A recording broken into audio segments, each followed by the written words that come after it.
So this pocket of the city, I mean, it's probably one of the most diverse city in terms of housing types. There's standard rental apartments here. We have condos, both high-rise, low-rise. We have condo townhouses. We have townhouses. We have detached. We have semi-detached. It's easy to look at macro numbers and say, hey, we are in a buyer's market for the city of Toronto, but that's not necessarily the case. In the suburbs, sure. In condos in the city of Toronto, yes. Freeholds, I mean detached, semi-detached, and freehold townhouses, we are not necessarily in buyer's market. We are either balanced or seller's market territory. And obviously, there's a lot of stuff going on with Donald Trump and the tariffs and how they will impact housing here in Canada. Hey there, people. Welcome back to episode number 24, the Kobe number of the Under the Radar Real Estate Podcast. As always, I'm your host, Josh. And as always, we're bringing you the overall Toronto stats. We're going to look into some of those under the radar stats like months of inventory and sales to new listings ratio. And then we're going to look into some of the under the radar neighborhoods. And spoiler alert, while you hear about all the doom and gloom in the market and numbers coming down and pricing and inventory rising, you'd actually be shocked that when you look at the under the radar neighborhoods, we're actually seeing the complete opposite of what's going on in the overall market. But we'll get to that as we get through the podcast. But let's start off right away with the market report, the market update from March of 2025. So let me just pull this up on the screen right here, and then we're going to get right into it. So here we go. We've got the market watch. As always, I always like to read the blurb that the Toronto Real Estate Board puts out, because what they wrote here on the market watch, if you can see it right here on the screen, they said home ownership in the Greater Toronto Area became more affordable in March 2025. So while that does apply to perhaps a lot of the GTA, if you're watching this podcast, you know that we focus really just on the city of Toronto and really almost hyper-focus closer to the downtown market.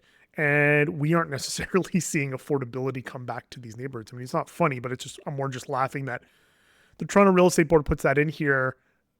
The Toronto Real Estate Board is named after the city of Toronto, but when you look at the city of Toronto, we're not seeing affordability come back to the city of Toronto necessarily. It goes on to say that home ownership, over the past 12 months has become more affordable, but that's when you just look at numbers year over year, and yada, yada, yada. So that's all here. I mean, all in this section right there. You can read it. They put it up online. Feel free to take a read through it. It's, you can get a good laugh if you take a look through it. Cool. But if we move on to what you're really here for.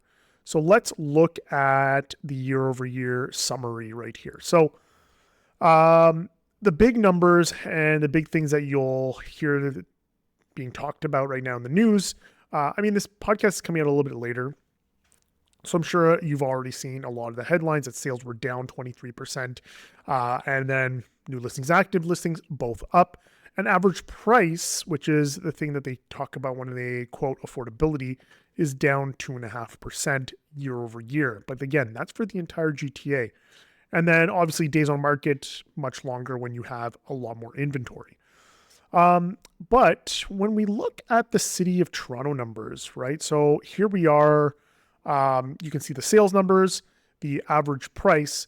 When we look at the 416, right? If we look at the 416, the numbers tell a different story, right? So detached home prices, they're actually up year over year, and same thing for semi-detached houses. Townhouses, I mean, they're down 2.4%, but one thing to note right there when it comes to the 416 is that condo townhouses are also lumped in with townhouses in general. So I wouldn't be surprised if it's condo townhouses that are pulling down that average price a little bit, because freehold townhouses are certainly probably closer to where detached and semi-detached house prices are. Now, sales are down across the board in all home types, and that's true. But yeah, when we talk about pricing, especially if you're a buyer out there looking in the city of Toronto, don't listen to the news, because what we're seeing on the ground in a lot of city of Toronto neighborhoods is completely different than what's happening in the overall GTA. Okay, so that sets the scene for now what we're going to really talk about, some of the under the radar things that generally aren't talked about. So let's go down to the sales, the months of inventory and the sales to new listings ratio in the city of Toronto. So, all right, got it up right here. So before I get into the numbers, a little quick refresher. Months of inventory is the amount of months it would take to sell off all of the inventory in the market if there were not another listing to hit. Sales to new listings ratio is the amount of sales that happened for the amount of new listings that hit the market in the past month. So for months of inventory, generally about 2.5 months is what we'd call like a balanced market. So neither buyers or sellers really have an advantage. So balance. Sales to new listings ratio. Once we get above 50% sales to new list, then we're heading towards a seller's market. If we're under 50%, which means less than 50% of the new listings that hit the market are selling, now we're in buyer's market territory. That means buyers have the upper hand generally in negotiation. So when we look at the numbers for the city of Toronto, the sales to new listings ratio, which is in black, is around 36%, so 35.7.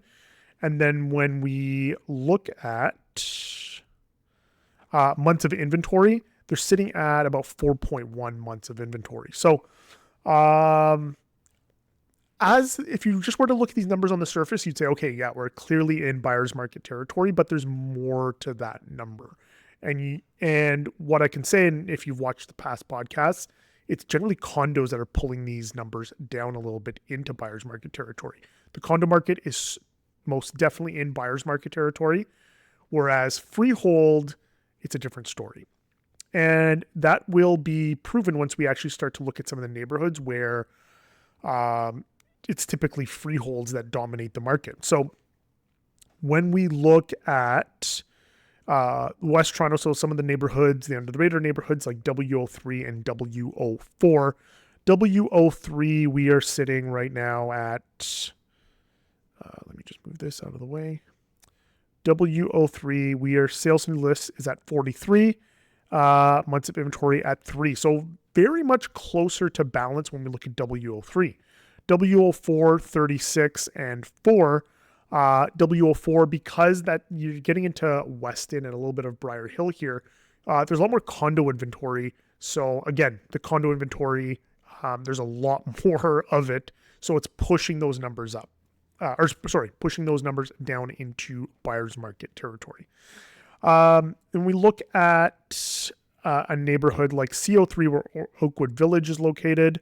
So 41 and 3, again, more closer to balance. But then when we look at the East End, the East End, and the past few market updates that I've done, in general, you're looking at look at EO2 at almost 52% and EO3 at 50%. So balanced market. And in many cases, you're actually in seller's market territory. And the months of inventory reflect that as well. EO2 is under 2 months of inventory. EO3 sitting at 2 months of inventory. But then the overall average in the East, 43 and 2.8, it's showing balance, right? So, like I said off the hop, it's easy to look at macro numbers and say, hey, we are in a buyer's market for the city of Toronto, but that's not necessarily the case. In the suburbs, sure. In condos in the city of Toronto, yes.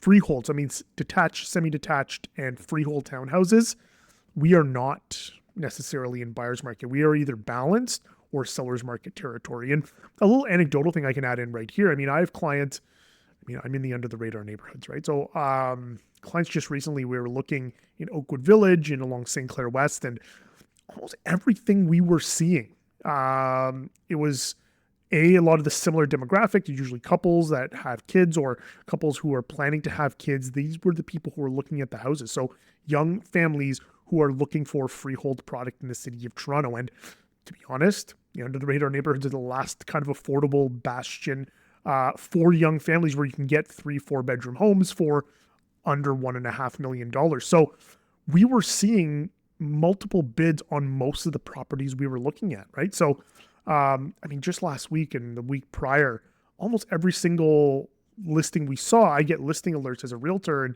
every single listing would have 3, 4, 5, 6, sometimes upwards of 9 to 10 offers. So there's certainly a lot of buyers out there, and they're looking in the under the radar neighborhoods because of affordability. So I guess some of you out there are watching my videos and listening to the gospel that I spew every month when it comes to the under the radar neighborhood. So, all right. So that's it for sales to new listings ratio and months of inventory. Again, these are kind of indicating numbers. So kind of shows where things are headed. And yeah, inventory hasn't really been piling up in these neighborhoods, and we'll get to those specific numbers in a minute later on in the podcast.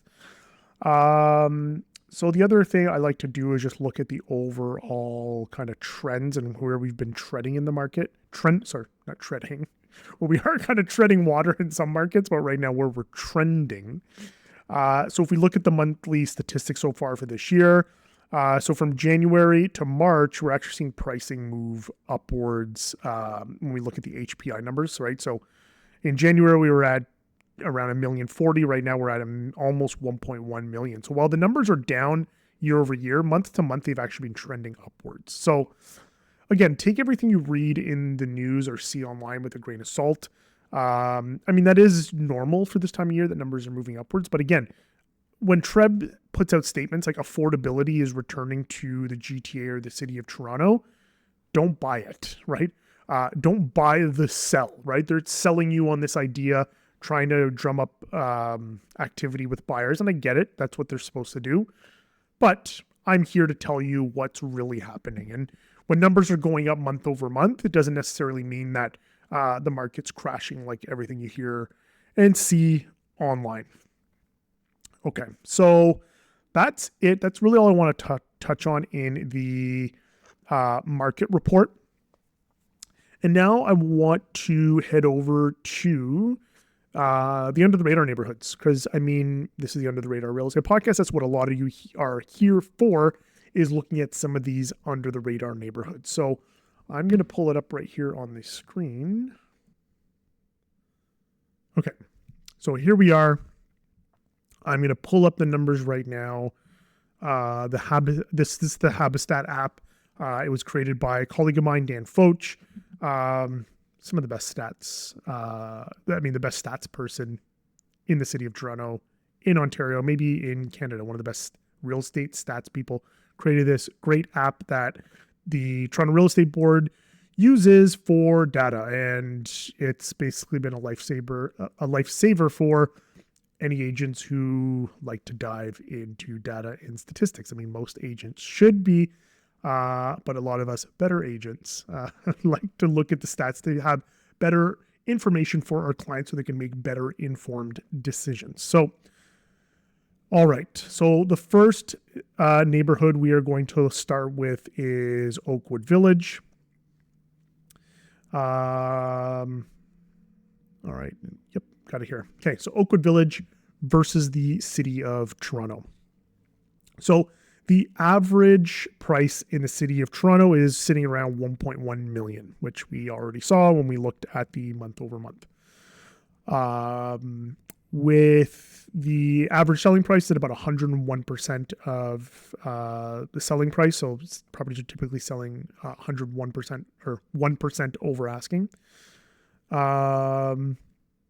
And they're selling in about 28 days, median days on market about 17, right?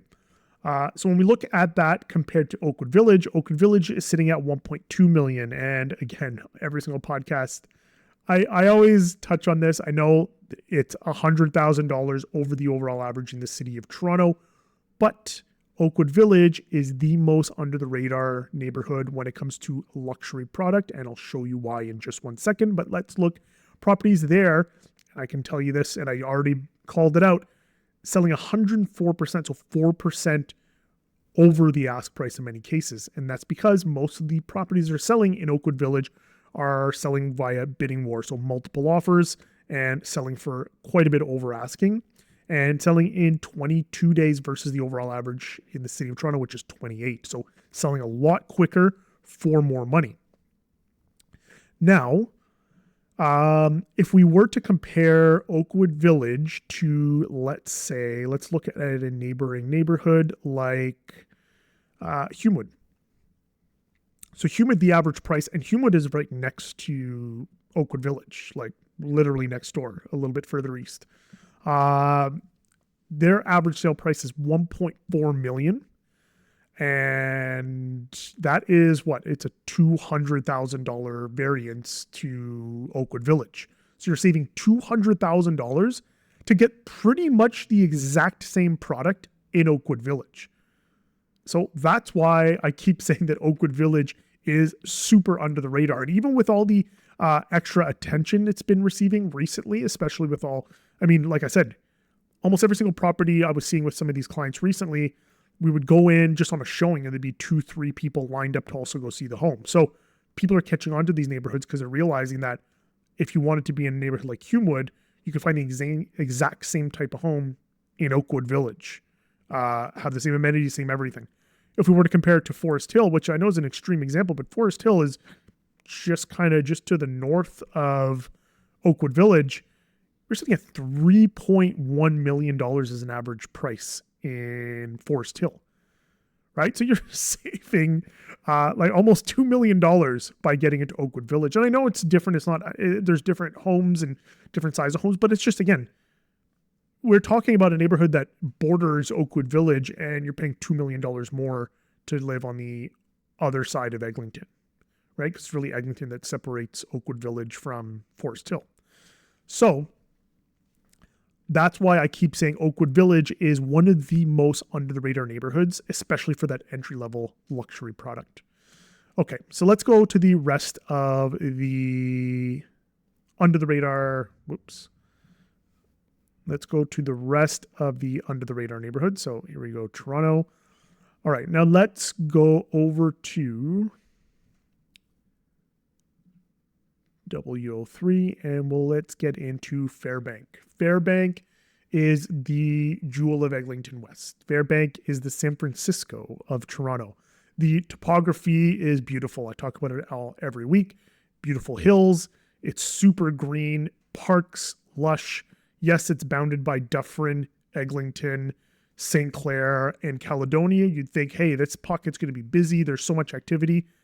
Visit Fairbank, get right into the neighborhood, go down Holmesdale Road, go down Harvey, and once you're in the middle of Fairbank, you'll realize just how quiet and lush and green and just a great little neighborhood tucked away in the city of Toronto, but you're still in the city of Toronto and close to everything. Okay, so that's my little spiel about Fairbank, but also why I love it. Average sold price here is $1,065,000. Right, so $1,065,000 versus the overall average in Toronto, which is at 1.1. Now, the overall average in Toronto includes a lot of condos, so $1.1 million versus $1,065,000. And in Fairbank, most of the homes are detached, semi-detached. There's not even that many. There's a couple of townhouses, but not many. So you're basically looking at detached and semi-detached homes in Fairbank, and the average is 1.065. So even when you compare it to Oakwood Village, which is just next to it, you're getting even more value for your money in Fairbank. And I say this all the time, the Crosstown LRT, which now I hear might be opening this September. I'm not going to hold my breath till then because we all know we've heard a lot of dates when it comes to the LRT. When that LRT opens, it cuts right through Fairbank and you'll be able to get downtown in under 20 minutes from Fairbank. Now, homes that are also selling pretty quick, 20 days on market, and for 105% of list. So they're selling over list, 5% over list. So people are starting to catch on to this, right? People follow their affordability and they're realizing that this pocket of Toronto, Eglinton West, is the next neighborhood that's about to pop. So people are starting to learn about this neighborhood and find out the value that's here. But I don't let that scare you because I still think there's opportunities here in Eglinton West. And when we get to our next neighborhood, you'll see that even more clearly. So let's look at Keelesdale.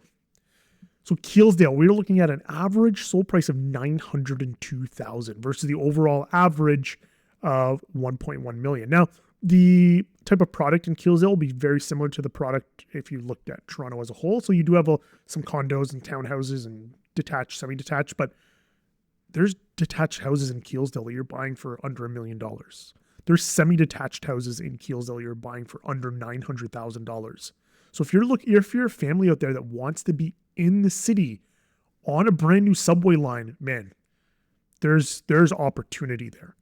Now, properties are taking a little bit longer to sell in Keelesdale, about 30 days, right? So that tells me that, and I can tell you from experience, it's not like properties in Keelesdale are flying off the market. So you don't have to feel like when you're looking in that neighborhood that you have to prepare for 6, 7, 8, 9 offers on every house. And you might have some negotiating room with some listings that aren't necessarily set up for multiple bids. But yeah, great value over the overall average in the city of Toronto. And last but not least, we are in my neck of the woods, Briar Hill. Briar Hill. Briar Hill, the more I run these numbers and the more I do these podcasts, and yes, I live in the neighborhood, so there is some bias there, but there's a reason why I chose to live in Briar Hill, right? So the average, as you can see here, $905,000. Average list price 103%. As you can see, almost every single Toronto neighborhood, properties are selling over their ask price. Properties are taking about 27 days to sell.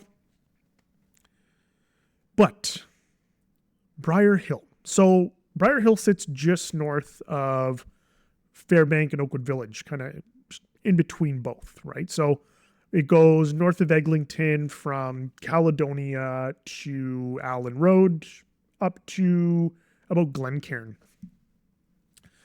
So this pocket of the city, I mean, it's probably one of the most diverse pockets of the city in terms of housing types.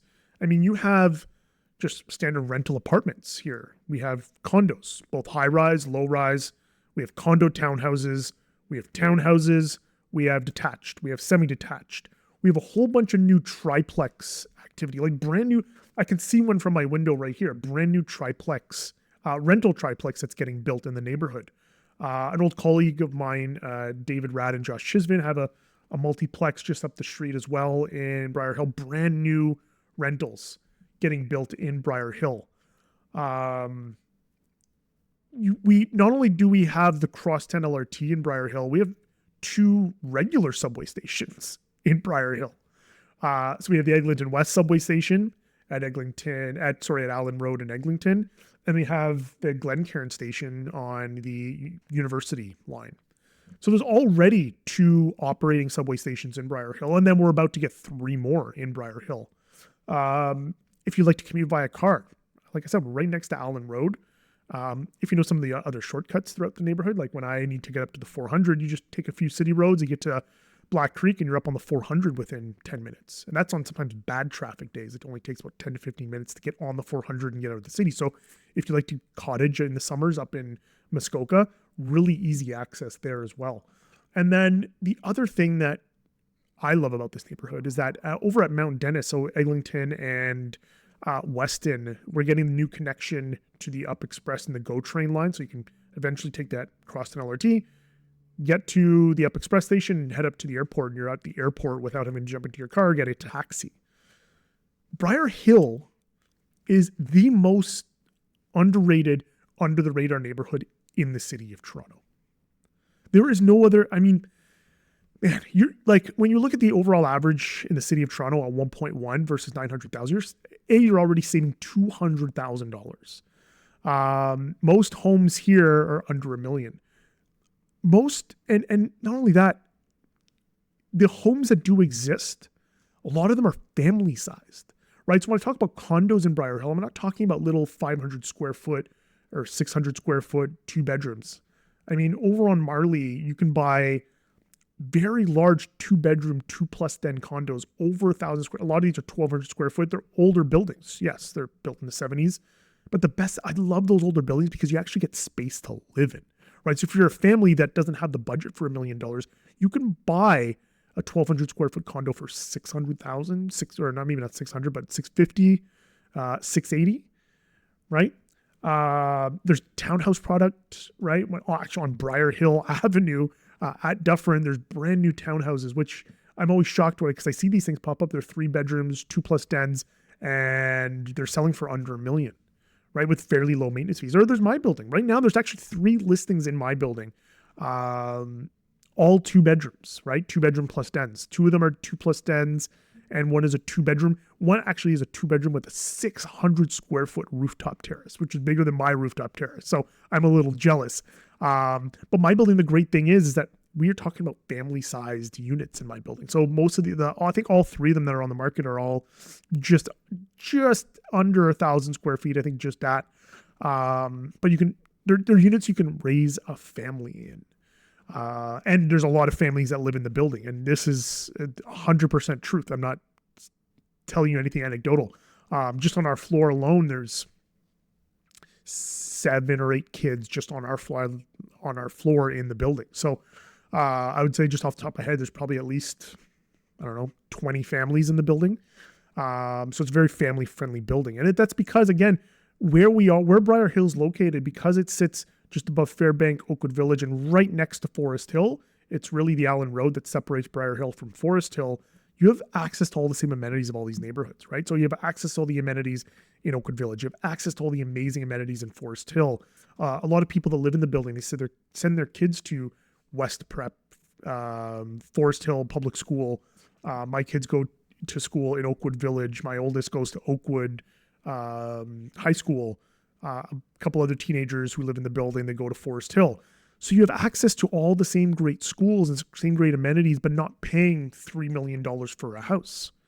So Briar Hill is really one of the most underrated neighborhoods, and the stats here back it up. So that's my little impassioned speech about Briar Hill.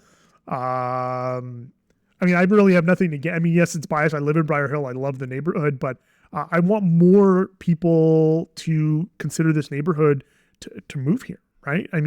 I'd love to help any of you watching this. If you're interested in looking in Briar Hill, hit me up, or Oakwood Village, or Fairbank, or Keelesdale, any of the Eglinton West neighborhoods, because really there's value in all of the neighborhoods at every price point and for anything you're looking for. So that's about it for the market stats. I think we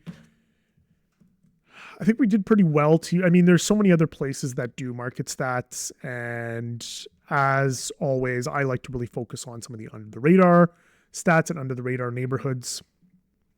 So the next thing that I want to jump into on the podcast, because I think it's important, is obviously there's a lot of stuff going on with Donald Trump and the tariffs and how they will impact housing here in Canada. And as it's been going with these tariffs, no one really knows what's going to happen. It seems like they're on and they're off, and then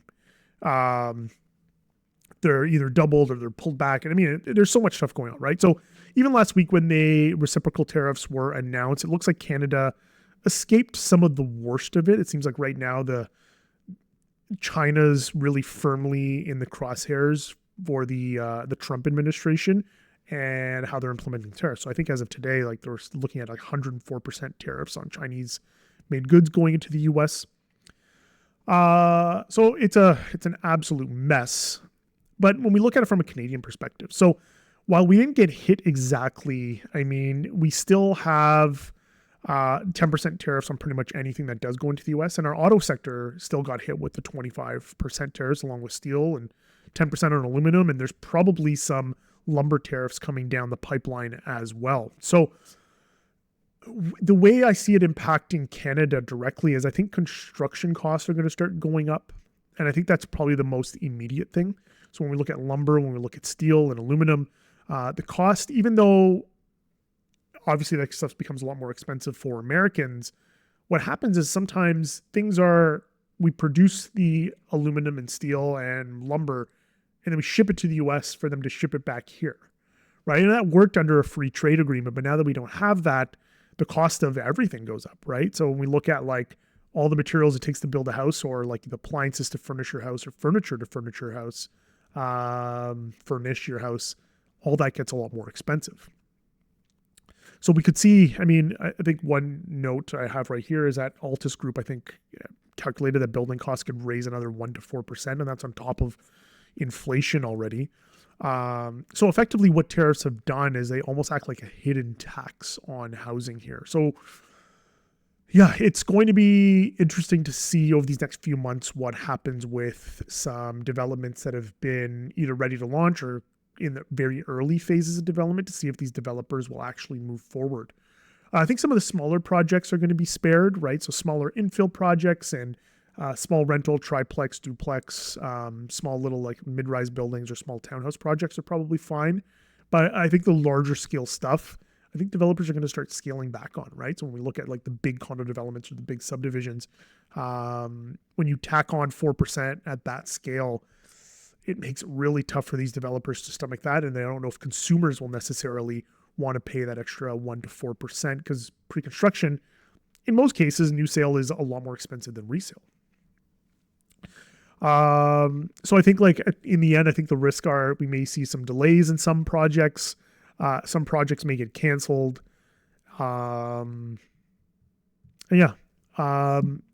I think it'll just be interesting these next few weeks to see what actually happens, right? So I think China is almost acting as the one. I mean, we'll see what happens with China first. Whatever happens with China, I think will dictate what happens with tariffs across the world. So if China blinks or if they don't blink, or, I mean, let's see what happens there. I think Canada, it's already announced today that I think some of the politicians, we have an election coming up, and which we're going to get to in a minute. Some of the politicians already mentioned they're going to be fighting fire with fire. So we'll likely see some tariffs coming from the Canadian side as well. So anyway, ultimately, the best way to move forward is to do what's best for you. And I think I mentioned this in another podcast or another video. Do what's best for you, right? I know it's scary times, but you got to do what you got to do, right? If that means you have to downsize your current, if you're living in a place and you're worried about the cost of living and the cost, don't be afraid to downsize if you need to. Don't be afraid to sell your place and rent for a year. Don't be afraid to sell your place and move in with family, right? There's options you can do to kind of mitigate some of your risk. So don't let society force you into like, hey, home ownership and I have to own a home and I feel more of a active member of participating society because I own a home. That's not necessarily the case, right? And sometimes you have to make decisions, right? Where you can move from a house to a condo or a house to a rental. Do what's best for you. And that's my little kind of spiel when it comes to that. So last thing I want to talk about on the podcast, we're sitting about 30 minutes. We're not too bad. Is the election. So the election's coming up in 20 days now. Today's the 8th of April that I'm recording this, and the election is on the 28th. So we have 20 days to figure out what Canada does and who our new leader will be to, I guess, take Canada through this trade war. So I'm not here to tell you who to vote for. That's not this podcast. But I wanted to just kind of delve into like what some of the politicians have been talking about and my view on what I think is a good idea, what I think is a maybe not so great idea, and I think where things stand. I'm really going to focus on the two leading parties, the Conservatives and the Liberals. The NDP have some ideas. National rent control, I think, is cool. For a renter, for a lot of the small landlords out there, I don't know if it's that great. There's so many things that go into rent control that on one hand, I do get it from a renter perspective. It's nice to live in a place to not have to worry about your rent going up. On the flip side, I do have a lot of small individual landlords that aren't large corporations, and they rely on some of these investments for their retirement, and they can't necessarily stomach holding rent at a certain price when all their other costs have gone up, like mortgage, taxes, cost of maintenance, all that. And I know boo-hoo for the landlords, but we also have to make sure that any type of like rent control also factors that in as well. And perhaps like if the rent control is talked about, it's talk about in regards to the larger scale landlords and not the smaller mom and pop or people that own less than 3-4 units. Anyhow, let's get back to the election. So we'll talk about the Conservatives and the Liberals. So the Conservatives, they don't really have their full housing plan out yet, but I mean, really when it comes to the Conservatives, they're talking about removing a lot of taxes, right? And removing a lot of the red tape, which are two things that I think are good, right? I mean, removing HST, for example, on new builds. I was just recently featured in a CBC video talking about that. I mean, I think removing HST, removing tax will help stimulate some additional building. Pre-construction is already expensive to begin with. It's more expensive than resale. So I don't know if it'll necessarily have all of the intended benefits of necessarily stimulating more building and more people buying, but it's a step in the right direction. And I think removing some of that is key.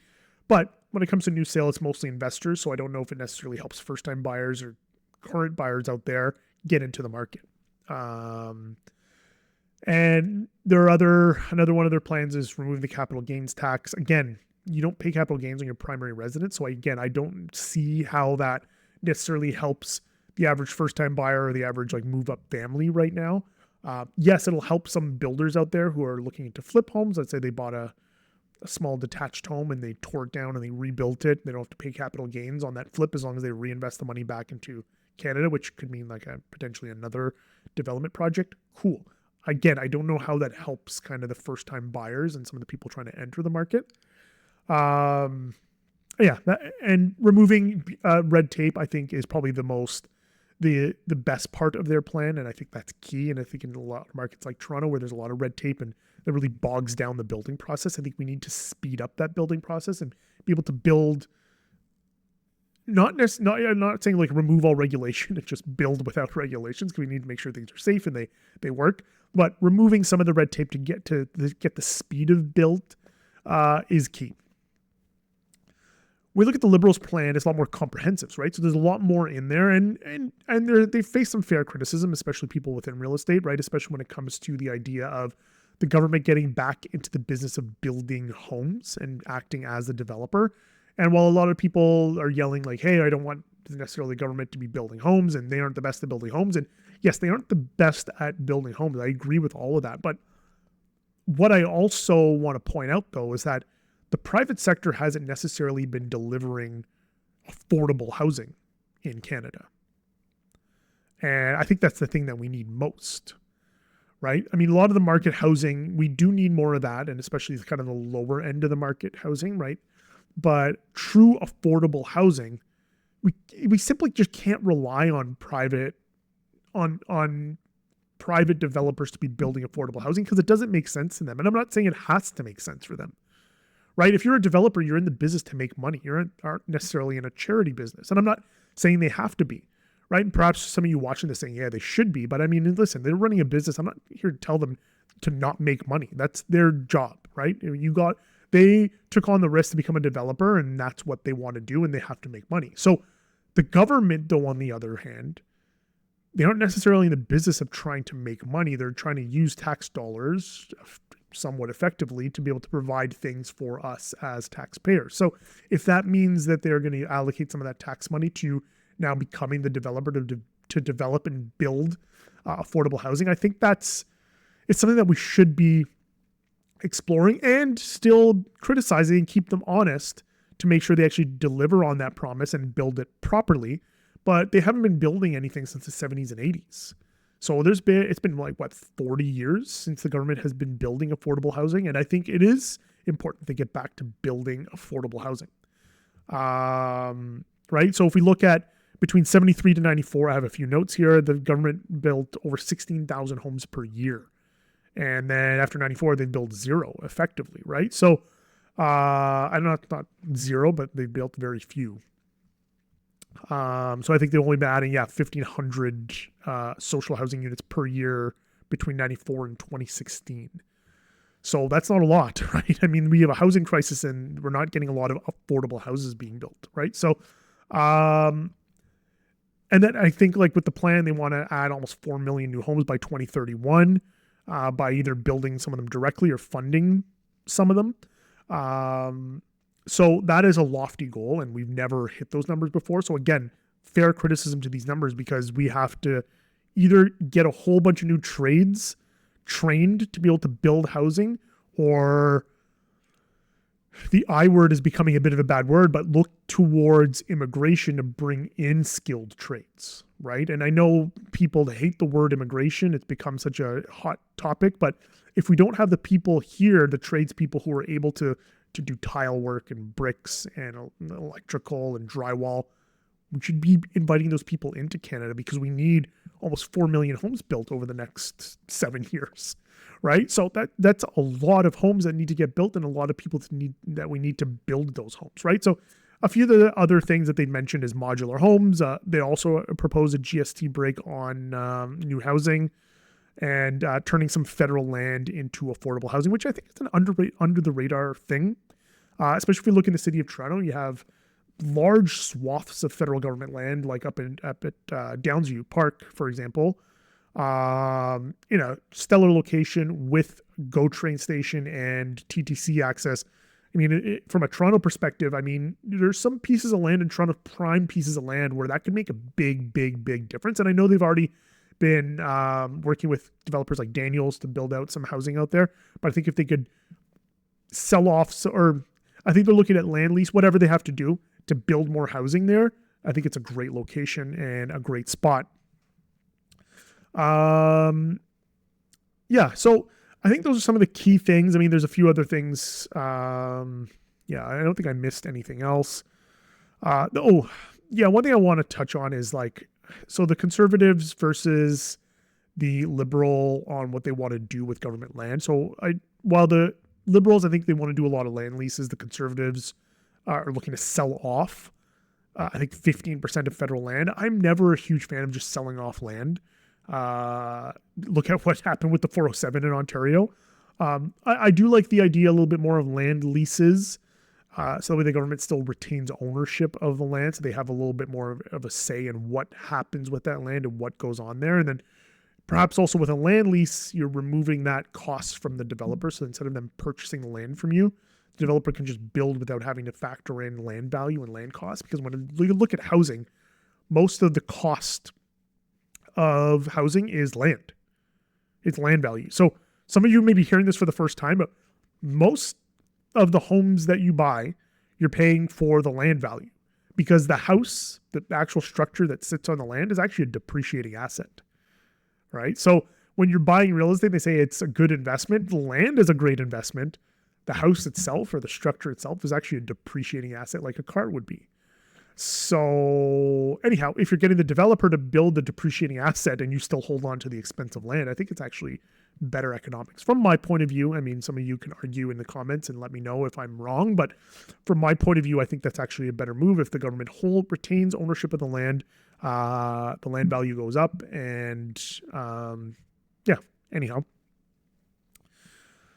So that pretty much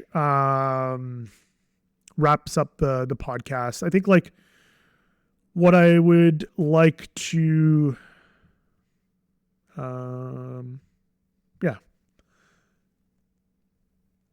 okay.